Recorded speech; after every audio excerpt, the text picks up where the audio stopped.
ज्ञानतिमिरं ज्ञानाञ्जनशलाकया चक्षुरुन्मिलितं येन तस्मै श्रीगुरुवे नमः। श्रीचैतन्यमनोभीष्टं स्थापितं येन भूतले स्वयं रूप कदा मह्यं ददाति सपदान्तिकम्। वन्देऽहं श्रीगुरु श्रीयुतपदकमलं श्रीगुरुन् वैष्णवांश्च श्रीरूपं साग्रजातं सहगना रघुनाथान्वितं तं सजीवं साद्वैतं सावधूतं परिजनसहितं कृष्णचैतन्यदेवं श्रीराधा कृष्णपादान् सहगना ललिता श्रीविशाखान्वितांश्च नमो विष्णुपादाय कृष्णपृष्ठाय भूतले श्रीमते भक्तिवेदांत स्वामी नामिने। नमस्ते सरस्वती देवे गौरवाणी प्रचारिणे निर्विशेष शून्यवादी पश्चात देशतारिणे। हे कृष्ण करुणा सिंधु दीनबंधु जगतपते गोपेश गोपिका कांत राधा कांत नमस्तुते। तप्त कांचन गौरांगी राधे वृंदावनेश्वरी वृषभानुसुते देवी प्रणमामि हरिप्रिये। वाञ्छाकल्पतरुभ्यश्च कृपा सिन्धुभ्येव च पतितानां पावनेभ्यो वैष्णवेभ्यो नमो नमः। जय श्री कृष्ण चैतन्य प्रभु नित्यानंद श्री अद्वैत गदाधर श्रीवासादि गौर भक्त वृंद। हरे कृष्णा कृष्ण कृष्ण हरे हरे हरे राम राम राम हरे हरे। हरे कृष्णा कृष्ण कृष्ण हरे हरे हरे राम राम राम हरे हरे। ओम नमो भगवते वासुदेवाय ओम नमो भगवते वासुदेवाय ओम नमो भगवते वासुदेवाय।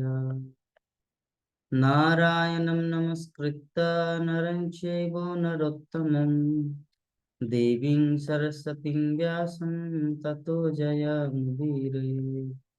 नष्टप्रायेषु अभद्रेषु नित्यं भागवत सेवया भगवती उत्तमश्लोके भक्तिर्भवति। मूकं करोति वाचालं पङ्गुलङ्घते गिरिं यत्कृपातमं वन्दे श्रीगुरुन् दिनतारिणं परमानन्दमाधवं श्रीचैतन्यम्। हरे कृष्णा। तो आज हम लोग श्रीमद् भागवतम के द्वितीय स्कंद का षष्ठ अध्याय श्लोक संख्या 37 श्लोक का उच्चारण करेंगे और इसके ऊपर थोड़ा सा हम लोग चर्चा करेंगे। नाहं न यूयं यदृतां गतिं विदुर् न वामदेव किमुता परेशुरा तन्मायया मोहित बुद्धयस्तिदं विनिर्मितं चात्मसमं विचक्ष्महे। जब न शिव जी न तुम और न मैं ही आध्यात्मिक आनंद की सीमाएं तय कर सके हैं, तो अन्य देवता इसे कैसे जान सकते हैं? तो आज का जो हमारा श्लोक है, ब्रह्मा जी जो इस सृष्टि का आदि जीव है, तो नारद मुनि के प्रश्नों के अनुसार ब्रह्मा जी एक एक करके सृष्टि तत्व का वर्णन कर रहे हैं कि भगवान कौन है, मैं कौन हूँ, जीवात्मा कौन है, सृष्टि कैसे हुई। ये सब तथ्य की व्याख्याएं नारद मुनि को सुनाई। तो भगवान की जो आनंद है, भगवान की आनंद की जो सीमा है, उसको ब्रह्मा जी क्या वर्णन करते हैं? इसे ना तो शिव जी जानते हैं कि भगवान के आनंद की सीमा कितना है, परिमाप, न मैं जानता हूं, ब्रह्मा जी बोले, न तुम जानते हो, तो साधारण देवता कैसे जान सकते हैं? तो जरा सोचिए, इसके माध्यम से हम लोग और एक चीज समझ सकते हैं कि जन सामान्य, मतलब इस सोसाइटी में, समाज में एक प्रचलन है। प्रचलन ऐसे अनाउंस के माध्यम से नहीं, प्रचलन अपने अपने अंतर्मन में, कि भगवान रामचंद्र कितना जेंटलमैन है जो एक पत्नी स्वीकार किए, और भगवान कृष्ण किस प्रकार के व्यक्ति है जो 16,108, इतना शादी करने की क्या जरूरत है, कितना भोग वृत्ति है उनके अंदर। बहुत सारे लोगों के मन में ये प्रश्न आता है। तो एक्चुअली उनके मन में प्रश्न इसीलिए आ रहा है क्योंकि उनके पास शास्त्रों का कुछ नॉलेज ही नहीं है। वो मूर्ख है, गधा कहीं का। क्योंकि अगर उनके पास नॉलेज होता तो ये श्रीमद् भागवतम के द्वितीय स्कंद 6वें अध्याय श्लोक संख्या 37, यहाँ पे ब्रह्मा जी क्या वर्णन कर रहे हैं? क्या ब्रह्मा से भी ज्यादा ज्ञानी हो गया वो जो इसे टिप्पणी करते हैं? हम्म। तो ब्रह्मा जी की टिप्पणी यही है कि भगवान की जो आनंद है, उनकी सीमा को कोई भी जान नहीं सकते, मतलब असीम है, अनंत है, मतलब आनंद की सीमा। तो साधारण किसी दूसरे शक्ति, कहने का मतलब गोपियां या महिषी या कोई नारी के प्रति भगवान कृष्ण का क्या आकर्षण रहे? कुछ भी नहीं। ये व्यर्थ का एक लोक प्रचलन, अंतर्मन की बात है, यद्यपि ये सही नहीं है। भगवान श्री कृष्ण सच्चिदानंद स्वरूप है, सच्चिदानंद रूप है। तो जो सच्चिदानंद, जिसके पास ऑलरेडी आनंद है, मान लीजिए कोई व्यक्ति जिसके एक रेस्टोरेंट है, और रेस्टोरेंट में पूरे शहर में सबसे अच्छा अच्छा भोजन वहां पे मिलता है, और सामने देखा कि कोई अग्रवाल और खिचड़ी वितरण कर रहा है, तो क्या वो अपन, पेट उनका भरा हुआ है, वो खिचड़ी के लिए जाएंगे? रास्ते में लाइन देखे नहीं जाएंगे। तो उसी प्रकार भगवान श्री कृष्ण जो है ना, वो आनंद के मूर्तिमान स्वरूप है। उनको किसी दूसरे व्यक्ति की जरूरत नहीं है शक्ति प्राप्त करने के लिए, आनंद की प्राप्ति के लिए। ये चीज को हम लोग को समझना। तो ब्रह्मा जी आगे वर्णन करते कि चूंकि हम सभी भगवान की माया से मोहित, अतएव हम अपनी अपनी सामर्थ्य के अनुसार ही इस व्यक्त विश्व को देख सकते हैं। कुआं, एक मेढक कुआं को ही अपना विश्व समझता है, विश्व ब्रह्मांड समझता है, क्योंकि कुआं से बाहर वो जा नहीं सकता। कुएं के अंदर ही उनका जन्म हुआ, और कुएं के अंदर ही उनका बच्चा भी पैदा होगा, और उनका वृद्धावस्था या मृत्यु भी उस कुएं के अंदर ही संभव है। वो बाहर जा नहीं सकता। तो ब्रह्मा जी वही चीज हम सबको समझा रहे हैं कि हम सब जितने सारे जीवात्मा हैं, सभी अपनी अपनी सामर्थ्य के अनुसार इस व्यक्त विश्व को देखते हैं। जिसे वैदिक भाषा में कहा जाता है आत्मन्य मन्यते जगत, कि जो जैसा है वो उस अनुसार सारे जगत को देखता है। जैसे उस दिन हम लोग एग्जाम्पल दिए कि सुखदेव गोस्वामी के पास देवतागण आए थे अमृत लेके, कि अमृत ले लो और भागवत कथा सुनाओ, क्योंकि उन उन लोगों का बिजनेस माइंडेड है। लेकिन ये जो भागवतम है, ये पूरी तरह ये श्रद्धा की बात है, श्रद्धा मूल्य दिए। ये जो हरिनाम, ये श्रीमद् भागवत, इस श्रद्धा के द्वारा हम लोग इसे क्रय कर सकते हैं। भक्ति विनोद ठाकुर वही चीज हम सबको समझा रहे हैं, क्योंकि भक्ति किसी का मतलब न पुण्य कर्म से, न तपस्या से भक्ति को प्राप्त किया जा सकता। भक्ति को प्राप्त किया जा सकता एकमात्र भगवान के भक्तों की प्रसन्नता के द्वारा। भगवान की भक्ति ही भक्तों की सेवा है, ये हम लोग को समझना है। इसका उदाहरण क्या है प्रभु जी, इसका मतलब, जैसे भगवान की भक्ति अगर भक्तों की सेवा नहीं है तो शिला प्रभुपाद वृंदावन धाम छोड़ के अमेरिका क्यों गए, मेरा प्रश्न है। वो तो वृंदावन धाम में है, धाम मतलब भगवान का धाम। तो वृंदावन धाम में वो भक्ति कर रहे, 64 माला जप कर रहे, भागवतम की मतलब तात्पर्य लिख रहे हैं, तो भगवान की सेवा में लगे हुए हैं। तो फिर तो अमेरिका जाने की क्या जरूरत है। तो अमेरिका जाने की जरूरत इसीलिए हुआ क्योंकि भक्तों की सेवा, अर्थात अपने गुरु महाराज की इच्छा, एक कृष्ण के महान भक्त श्रील भक्ति सिद्धांत सरस्वती ठाकुर की इच्छा थी कि विदेश में जाएं और इंग्लिश भाषा के माध्यम से कृष्ण भक्ति का प्रचार करें। तो उन्होंने भक्तों की सेवा की, महाप्रभु की वाणी को सार्थक किया। पृथ्वी ते आछे जो तो नगरादि ग्राम सर्वत्र प्रचार कोई भी मर्म। तो महाप्रभु की इच्छा को पूरी किया, इसलिए भक्ति सिद्धांत सरस्वती ठाकुर की भविष्यवाणी को सार्थक किया। तो भक्ति क्या है, भक्तों की सेवा को ही भक्ति कहा जाता है।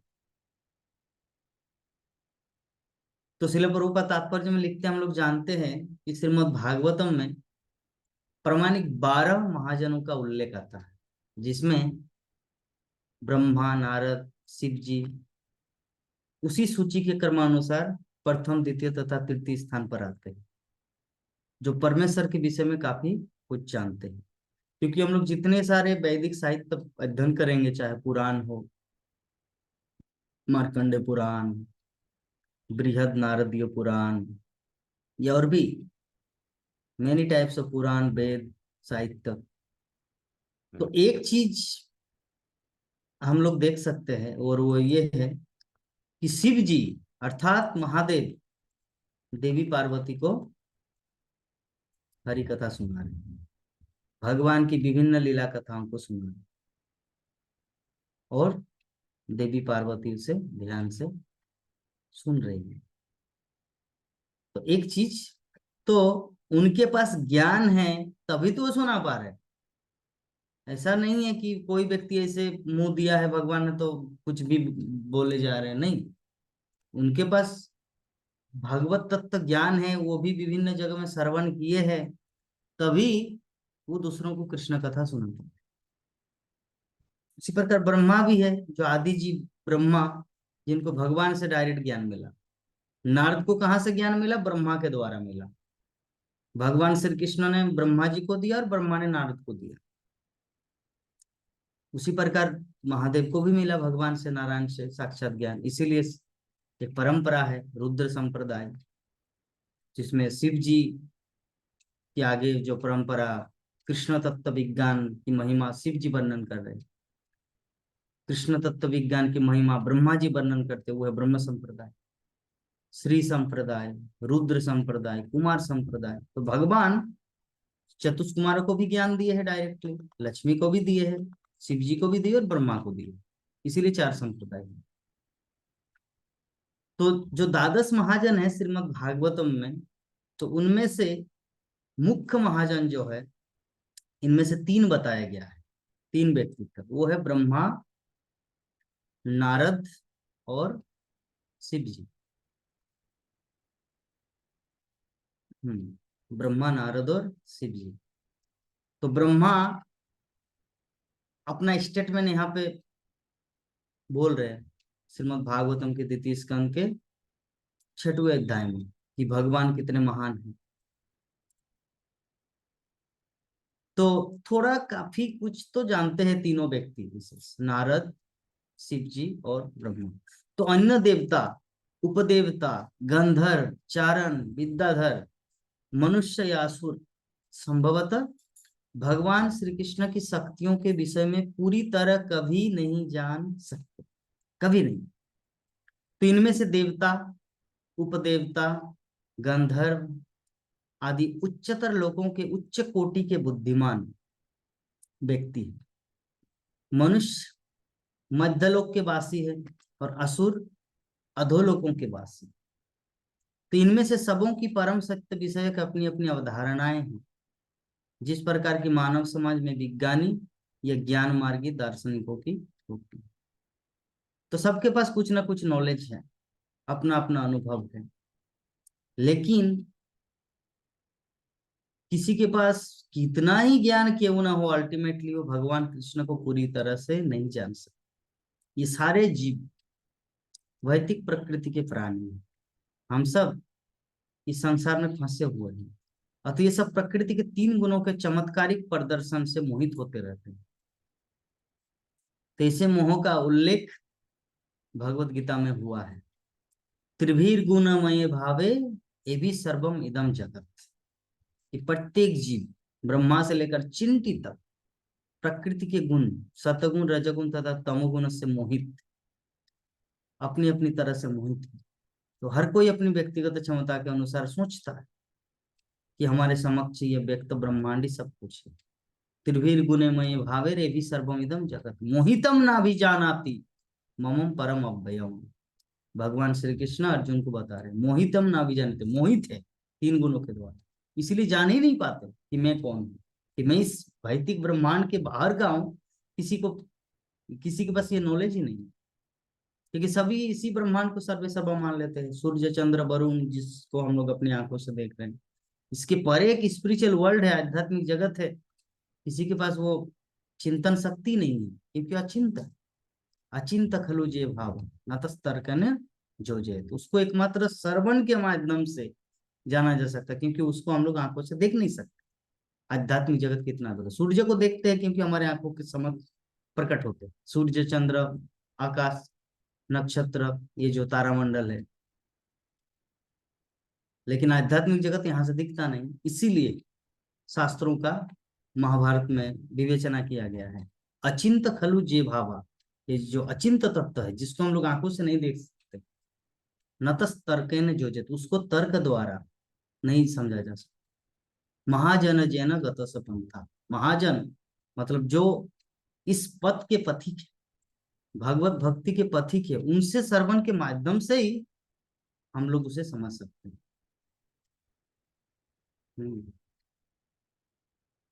तो इसी तरह श्रील प्रभुपाद मेंशन करते हैं कि 20वीं सदी के मानव समाज का विज्ञानी ब्रह्मांड के इति तत्व की गणना अपने ढंग से करता है, लेकिन ऐसे विज्ञानी क्या जान सकेंगे। एक बार ब्रह्मा भी अपने आप को भगवान का एकमात्र कृपा पात्र मानकर ब्रह्मा मन मोहग्रस्त हुए थे, लेकिन बाद में भगवत कृपा से उन्हें ज्ञात हो सका कि ऐसे असंख्य अधिक शक्तिशाली ब्रह्मा हैं जो इससे भी बड़े ब्रह्मांडों में रहते हैं, और ये सारे ब्रह्मांड मिलकर एक पाद विभूति या भगवान की सृजनात्मक शक्ति का चतुर्थांश बनते हैं। आप लोग को पता है वो घटना कि ब्रह्मा जी के मन में एक बार अहंकार उदय हुआ।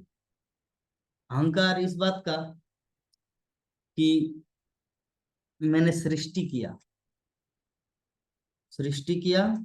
और इतने सारे जीवात्मा, सागर, भूमि, जल, पर्वत, नदी, नाला, इतना कुछ जीवात्मा है, इन सब का करता धरता प्रजापति ब्रह्मा मैं हूँ। तो मैं कृष्ण का कितना कृपा पात्र। इसीलिए ब्रह्मा गया था द्वारका मिलने के लिए, कि भगवान मुझे एप्रिसिएट करेंगे। वाह Brahma, done, you done very well, आप बहुत ही अच्छी तरह से अपनी सृष्टि को चला। तो इस भावना से वो कृष्ण से मिलने के लिए गए थे। तो भगवान श्री कृष्ण तो दर्पहरि मधुसूदन है उनका नाम। उनका नाम है, कृष्ण का नाम है दर्पहरि मधुसूदन। दर्पहरि मतलब जिसका अहंकार को वो नाश कर देते। किसी भी व्यक्ति के मन में कुछ भी अहंकार आए, मान लीजिए कि बोकारो में किस्कॉन टेम्पल हुआ और कोई प्रेसिडेंट, हाँ पूरा बोकारो को मैंने जीत लिया। अरे तुम बोकारो को जीते, प्रभुपाद पूरा विश्व को जीते हैं, तुमसे भी बड़ा है। अभी प्रभुपाद के मन में अगर ऐसा फीलिंग आया कि मैं जगत गुरु हूँ, अरे उससे भी बड़ा गुरु है भक्ति सिद्धांत सरस्वती ठाकुर। तो इस प्रकार हम लोग यहाँ पे देख सकते हैं कि भगवान जो है ना, वो किसी का जो अहंकार है, दर्प है, उसको चूर चूर कर देते। तो ब्रह्मा जी इसी फीलिंग के साथ गए थे द्वारका कि चलो भगवान मुझे अप्रिसिएट करेंगे, आप तो बहुत ही अच्छा काम कर रहे हैं, इतने सारे पशु पशु पक्षी कीड़े मकोड़े सबका निर्माण किया है। हाँ। तो ब्रह्मा गए तो सिक्योरिटी वहां पर बोले कि कहाँ जाना है। बोल कि कहाँ जाना मतलब हमको तो, मैं तो सोच रहा था कि फूल, गुलाब का फूल मतलब वेलकम करके हमें भगवान द्वारिकाधीश के पास ले जाएंगे। लेकिन ये तो उल्टा ही हो रहा। सिक्योरिटी पूछ रहे कि तुम कौन हो, मतलब द्वारका इतना बड़ा है क्या। एक ब्रह्मांड के सृष्टा को बोल रहे कि तुम कौन हो। तो हट हुआ। ब्रह्मा को बहुत ही खराब लगा। इतना खराब लगा उनको, बहुत ही बेड फील हुआ। तो जाके बोले कि आप जाके राजा को बोलो, मतलब द्वारिकाधीश कृष्ण के सामने जाके बोलो कि ब्रह्मा है। तो सिक्योरिटी को क्या पता ब्रह्मा कौन है और क्या है। तो सिक्योरिटी जाके बोला द्वारपाल, प्रभु ब्रह्मा है आपसे मिलने के लिए। अच्छा, कौन ब्रह्मा। भगवान ने ये शब्द बोले कि कौन ब्रह्मा। तो द्वारपाल आके बोले कि तुम कौन सा ब्रह्मा हो। अभी ब्रह्मा के मन में कंफ्यूजन क्रिएट हो। अरे माय गॉड, क्या बात है। क्या और भी ब्रह्मा है क्या जगत में। ऐसा वो बहुत ही मतलब, वो पूरा डामाडोल हो गया, वो विचलित हो गया ब्रह्मा। तभी मरता क्या ना करता। बोले कि चलिए, जब यहाँ पर आए हैं तो पहले उनसे ही मिल लेते हैं। सिक्योरिटी से क्या पंगा लड़ा है, डायरेक्ट मालिक से बात करते हैं। ये आप मुझे पहचाने नहीं, कौन ब्रह्मा, ये बोलने का अधिकार है किसी ने। ब्रह्मा के मन में ऐसा थोड़ा सा गुस्सा है। तो बोले कि जाके बोलो, मैं चतुष कुमार का पिता ब्रह्मा हूँ। 4 कुमार मेरे बच्चे हैं।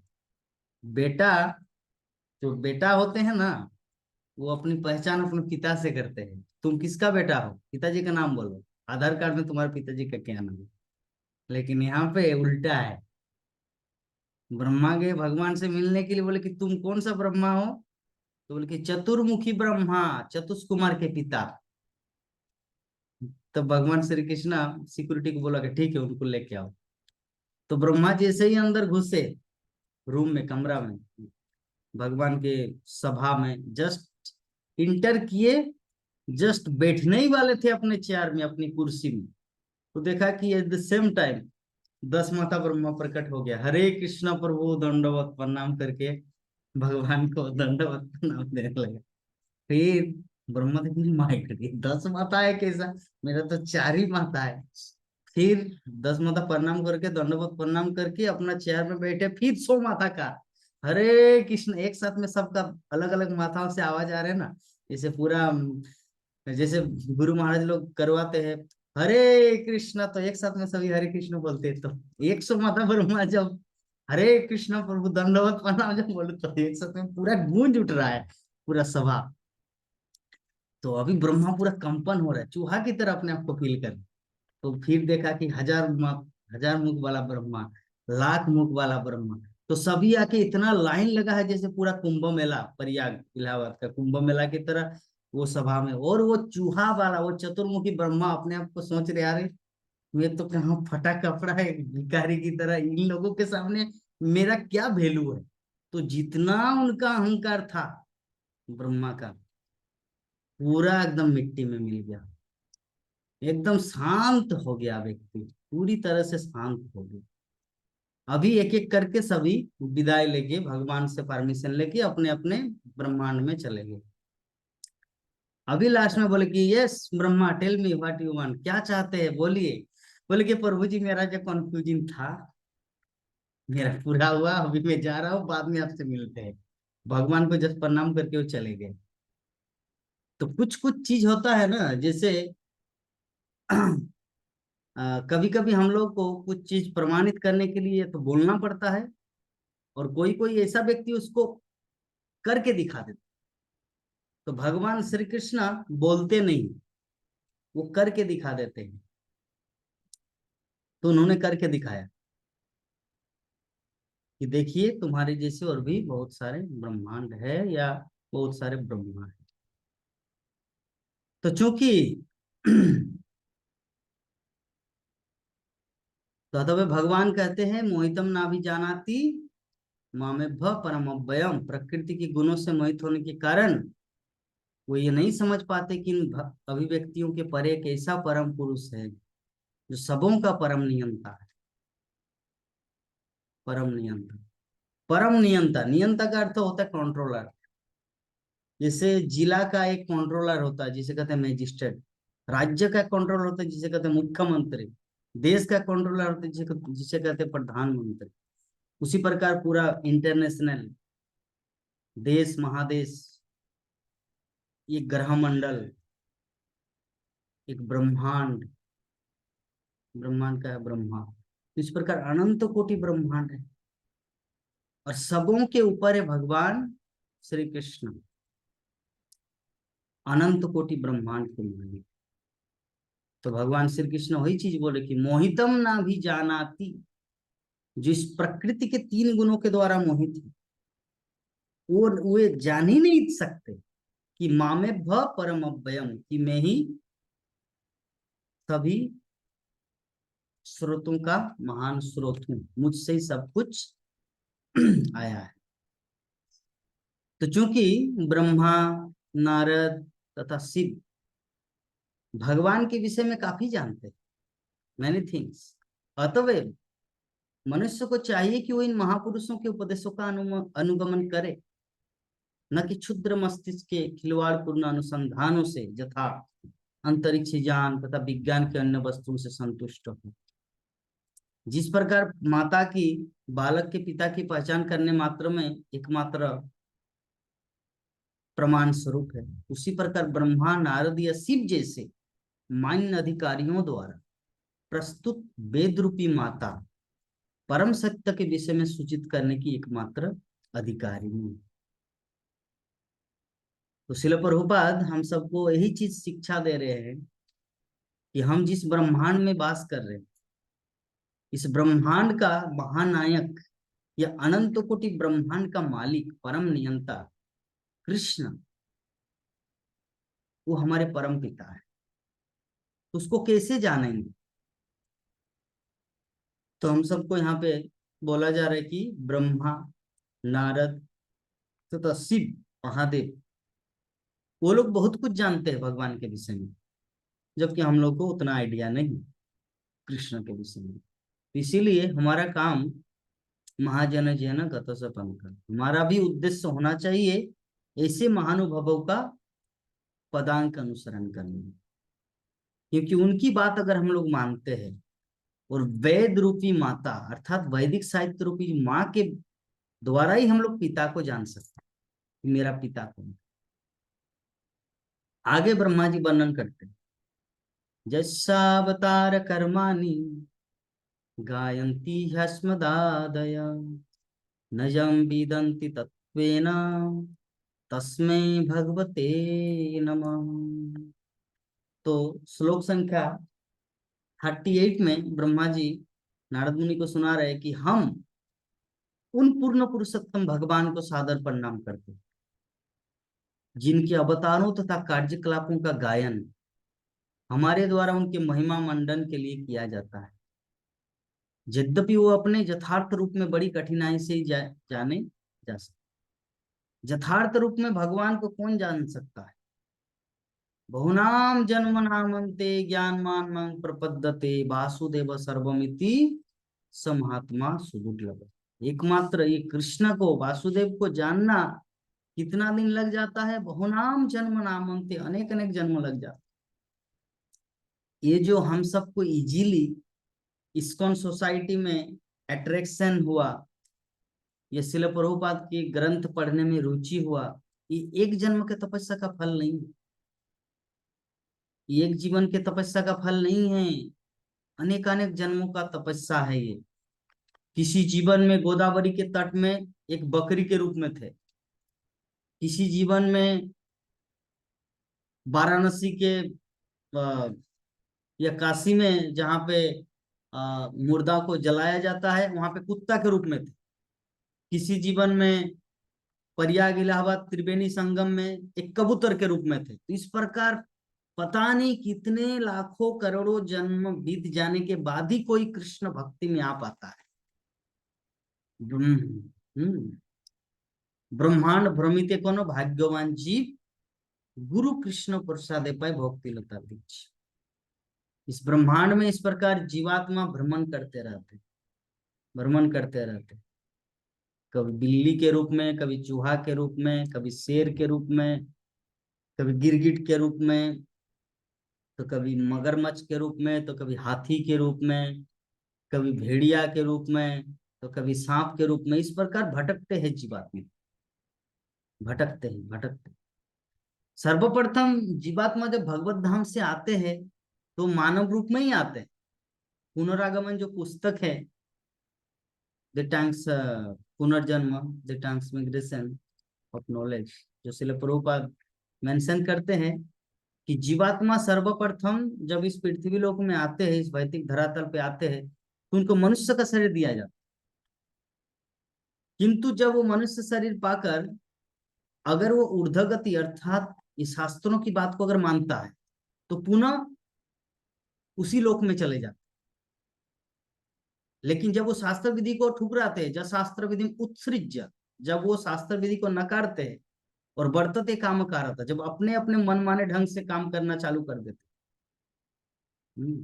न सिद्धिम अपापनोति न सुखम न परम गति, ना उनका परम, वो जैसे वहां से तो आए हैं भगवत धाम से, वो परम गति को फिर से लाभ नहीं कर पाते, प्राप्त नहीं कर पाते। न सुखम न सुख मिलता है। तो जब मनुष्य जीवन मिला और शास्त्र की विधि को पालन नहीं की तो पाप, शास्त्र विधि को पालन न करना मीन्स इनडायरेक्टली पाप करना। तो जैसे ही पाप करना शुरू किए तो वो धीरे धीरे धीरे धीरे अधोपतन को प्राप्त होती है। और अधोपतन मतलब पशु जोनि में आ गए। मान लीजिए कि बाघ बन गया, शेर बना, शेर बनने के बाद अभी क्या करेंगे, खाएंगे क्या, फूल गोभी का सब्जी नहीं, वो खाएंगे भेड़िया नहीं, वो खाएंगे हिरन, खरगोश, इस प्रकार वो खाएंगे। तो जब ये खाएंगे, यद्यपि पशु पक्षियों का कर्मफल नहीं लगता, लेकिन चेतना के अनुसार तो व्यक्ति को दूसरा जीवन मिलता है ना। तो मान लीजिए कि खाने के टाइम कैसे व्यक्ति अधपतित होता है, हरे कृष्ण, तो कैसे अधपतित होता है। तो जो शेर है पिछले जीवन में मनुष्य था, अच्छा कर्म नहीं किए जिसके कारण शेर बना, अभी उनका खाद्य क्या है, समोसा नहीं, उनका खाद्य खरगोश।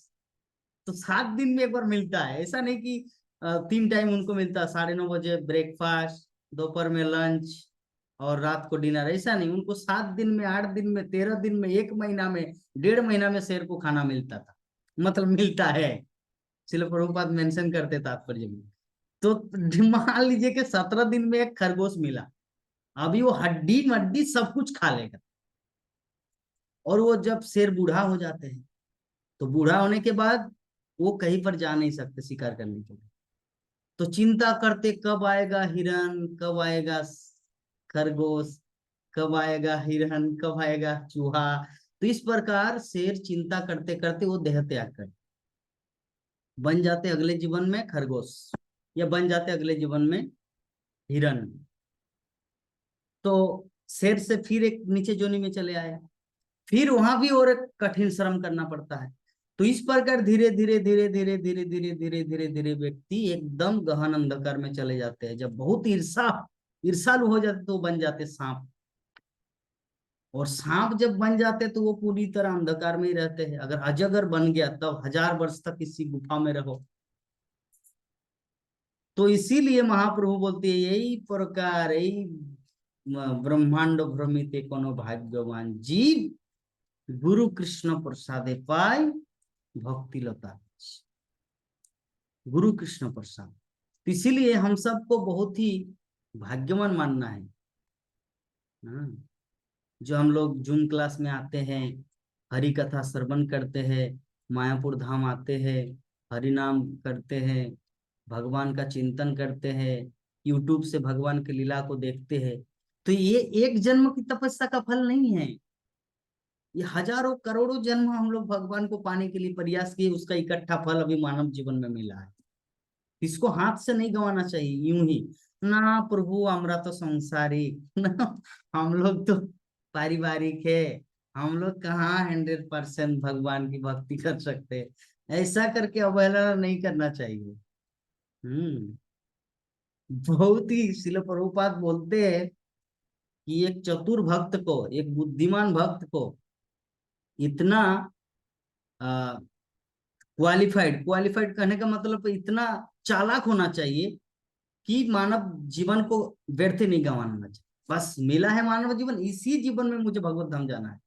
ऐसा नहीं अरे इस बार तो 70% कर लेते हैं, और अभी वो इस जीवन में तो मेरा भारतीय लड़की बंगाली लड़की से शादी हुआ, अगले जीवन में एक राजा का लड़का बन के आऊंगा और एक अमेरिका की एकदम गोरी चमड़ी के साथ शादी।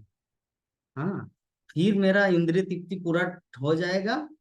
फिर जाएंगे अगले जीवन में, वो 30% जो बाकी है, 70% इस बार भक्ति कर लेते हैं, ब्रह्मचारी आश्रम में गुजार देते हैं, और अगले जीवन में ऐसे राजकुल में हम पैदा होंगे और लंदन से या अमेरिका से एक लड़की को लाएंगे, उनसे शादी करेंगे और भक्ति वेदांत मीनार में जाके मंगल आरती करेंगे। और तो जो ऐसा सोचते हैं, उम्मीद ही नहीं है कि वो अगले जीवन में भक्ति कर पाएगा। इसीलिए चालाक व्यक्ति वही होता है जो इसी जीवन को आधार बनाकर वो भगवत धाम जाने के लिए प्रयास करते। तो जो भी है, तो कहा जाता है कि भगवान के दिव्य नाम रूप गुण लीलाओं ताज समान व्यक्तित्व आदि की अनुभूति संभवतः स्थूल भौतिकतावादी इंद्रियों द्वारा नहीं की जा सकती। भगवान की जो लीला है वो सब आत्म साक्षात्कार के बाद प्रकट होता है। हम लोग नारद भक्ति सूत्र में देखे हैं, नारद मुनि मेंशन करते हैं कि भक्ति जीवन तभी शुरू होता है जब हमारा आत्म साक्षात्कार होता है, अन्यथा इसके पहले जो भक्ति वो एक ड्रामा है। जब आत्म साक्षात्कार होता है तभी रियलाइजेशन भक्ति होती है। जैसे एग्जांपल देते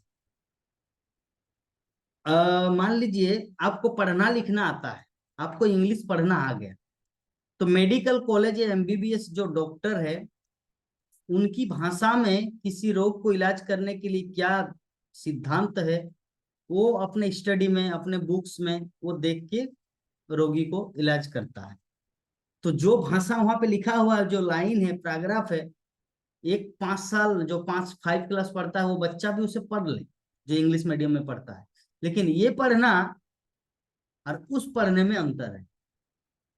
एक बच्चे भले ही उसको रीडिंग कर ले, लेकिन इसमें और उसमें अंतर है। उसी प्रकार हमारी भक्ति जो है ना, उस 5 क्लास के बच्चे के रीडिंग जैसा। जब आत्म साक्षात्कार होगा तब उस एमबीबीएस डॉक्टर की तरह है कि रियली में भक्ति क्या है, भगवान क्या है, प्रेम क्या है, आस्वादन क्या है। तो भौतिक जो स्थूल भौतिकतावादी है, इंद्रियों के द्वारा हम लोग भगवान को नहीं जान सकते। किंतु जब इंद्रियों को श्रवण कीर्तन, हमारी इंद्रियां भी भौतिक है, लेकिन जब श्रवण कीर्तन स्मरणम विग्रह अर्चन ये जो हम लोग करते हैं, भागवतम कथा सुनना, मायापुर टीवी के माध्यम से दर्शन आरती मंगल आरती देखना, और भी बहुत कुछ है, तो जब हम लोग इसको प्रोसेसिंग करते रहते तो एक दिन शुद्ध हो जाता, और भगवान की भक्ति में सेवा की जो गुणता के अनुसार अपने आप को भगवान प्रकट करते हैं। जे यथांग प्रपद्यन्ते तांग सदैव भजामि। मतलब हम लोग भगवान से जिस प्रकार आदान प्रदान करना चाहते हैं, भगवान उसी रूप में हमारे समक्ष प्रकट।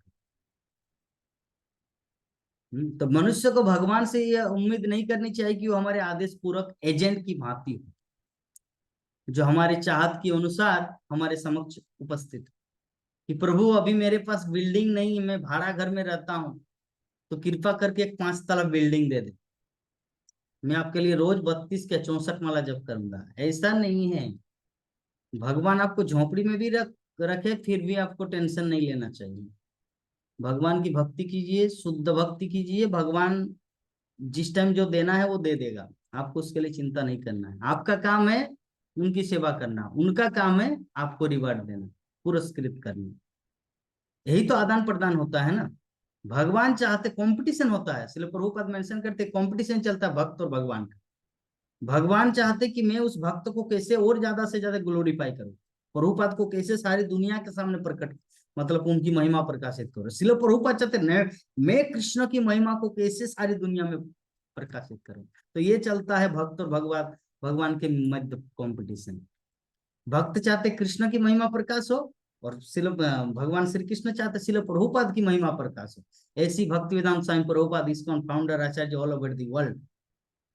तो ये होता है भगवान और भगवान भक्त के बीच में कंपटीशन। सुदामा चाहते थे कि मैं खुद ही चल लेके क्या दूं भगवान को, और कृष्ण चाहते कि क्यों से मैं इनको पूरा राजमहल दे दूं जैसे मेरा है द्वारका में। तो सुदामा को दे दिया। तो सुदामा लेकिन इच्छा प्रकट नहीं किए थे, लेकिन भगवान दे दिया। उसी प्रकार हम सबको उतना उम्मीद नहीं रखना चाहिए।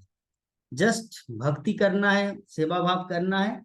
कृष्ण जब चाहेंगे वो प्रसन्न होंगे तो देंगे, क्योंकि उनको पता है ना कितनी मात्रा में देना है। ध्रुव महाराज को कितनी मात्रा में दिया, पूरा एक ग्रहलोक ही दे दिया। सुदामा को क्या दिया, 10 तला बिल्डिंग दिया। हाँ, हरिदास ठाकुर को क्या दिया, कुछ भी नहीं, वो लिया ही नहीं कुछ, उनको चाहिए हरि नाम।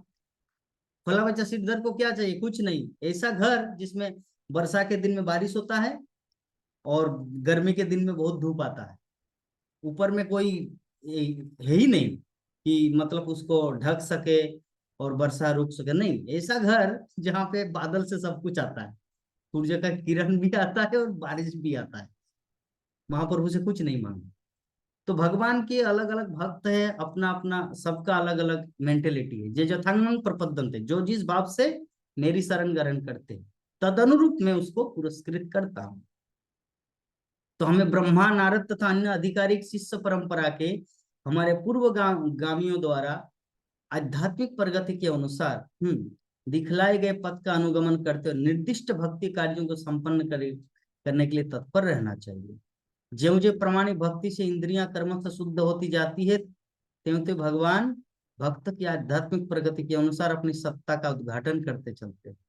किंतु जो भक्ति संप्रदाय में नहीं आया है वो केवल आकलनों और दार्शनिक अनुमानों से उनकी अनुभूति नहीं कर सकता।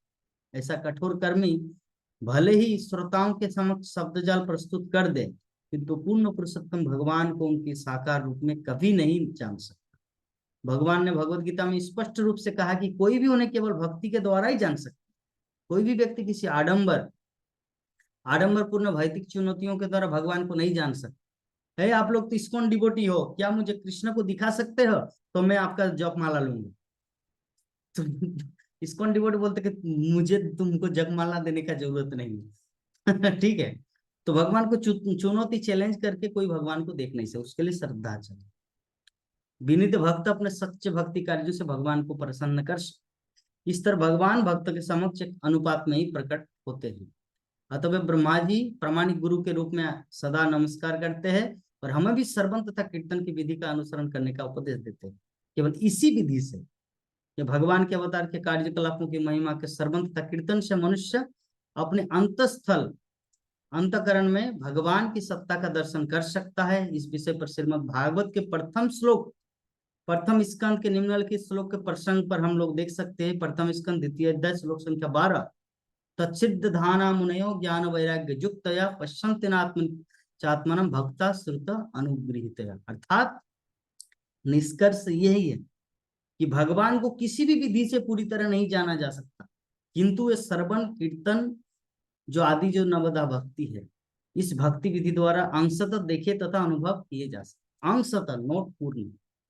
तो अल्टीमेटली हम लोग समझ गए कि भगवान को पूरी तरह नहीं जाना जा सकता, लेकिन अगर हम लोग ये श्रवण कीर्तन भागवत कथा सुनना कीर्तन करना, मायापुर में आके नाचना, नगर कीर्तन ये करना अगर थोड़ा सा करे तो कम से कम थोड़ा भगवान को हम लोग अनुभव कर सकते हैं कि भगवान क्या है, कौन है, मैं कौन हूँ, उनके साथ हमारा रिलेशन क्या है और कृष्ण क्या चाहते हैं और हमें क्या करना चाहिए।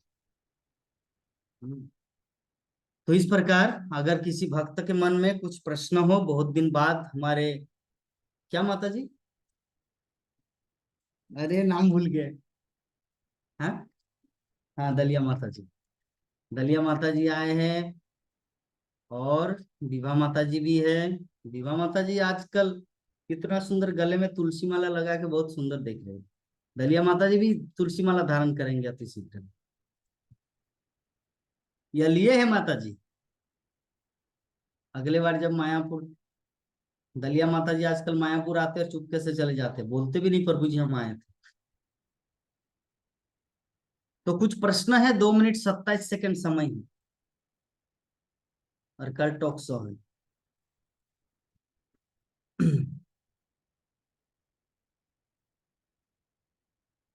आपका अनम्यूट कीजिए माता जी, अगर कुछ पूछना है दलिया माता जी।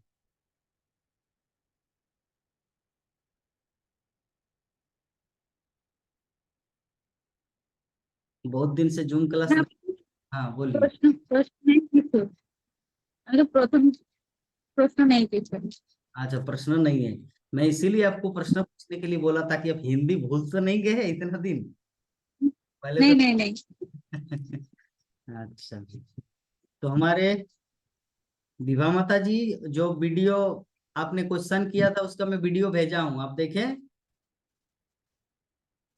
देख लिए। आप तो कुछ धन्यवाद भी नहीं दिए, थैंक यू प्रभु जी।